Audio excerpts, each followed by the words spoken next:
Des églises, des châteaux, des vieilles pierres, l'Aveyron n'en manque pas. Mais à l'Aïol, c'est entre couteau et fromage qu'on célèbre le patrimoine, bien vivant, bien fragile aussi. Ici, les richesses locales sont synonymes de combat depuis 25 ans, un feuilleton juridique ubuesque très sérieux.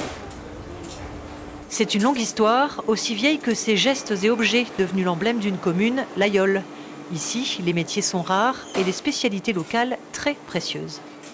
Les entreprises qui portent les métiers, c'est surtout les entreprises territoriales. Entreprises territoriales, c'est les entreprises qui vivent, j'allais dire, dans toutes ces petites communes, dans tous ces territoires, qui sont sur des produits plutôt notoires de notoriété, dans le sens qui se posent sur le nom d'un territoire. C'est-à-dire que nous, typiquement, le couteau de l'Aïol, c'est pas le couteau de Lille, de Dunkerque ou de Calais, c'est le couteau de l'Aïol. Depuis le 19e siècle, on a donc tout fait ici pour que ça continue. Tout, à un détail près, déposer la marque, un aspect juridique tombé aux oubliettes. En théorie, le nom d'une commune n'appartient à personne, c'est-à-dire potentiellement à tout le monde, en fait, au premier qui le demande. Le plus malin, c'est un homme d'affaires de banlieue parisienne.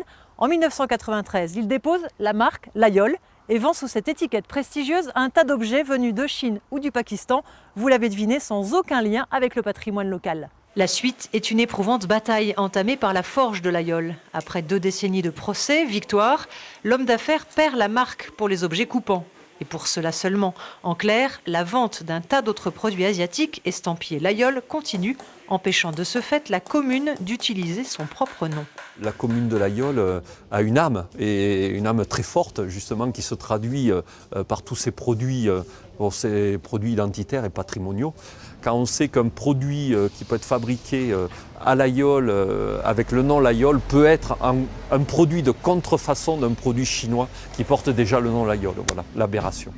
Devant les tribunaux, le droit des marques l'emporte donc. Bras de fer douloureux pour la commune, elle aussi en procès. Dépossédée de son identité, elle décroche symboliquement son panneau en septembre 2012. Enfin, dernier rebondissement il y a 1 an, la Cour de cassation annule le jugement. Énième renvoi devant les tribunaux, mais surtout, nouvel espoir pour l'Aïol et tous les acteurs locaux investis dans le patrimoine local.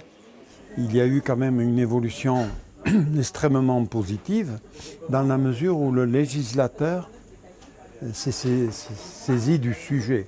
Et je crois que c'est une démarche, je le dis sans prétention aucune, qui permet pour un territoire de sceller durablement son destin.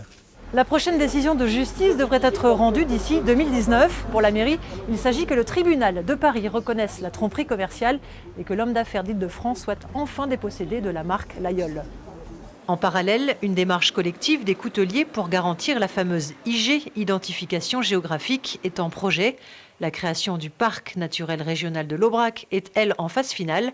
2 grands pas qui contribueront sans doute à préserver davantage les trésors d'ici.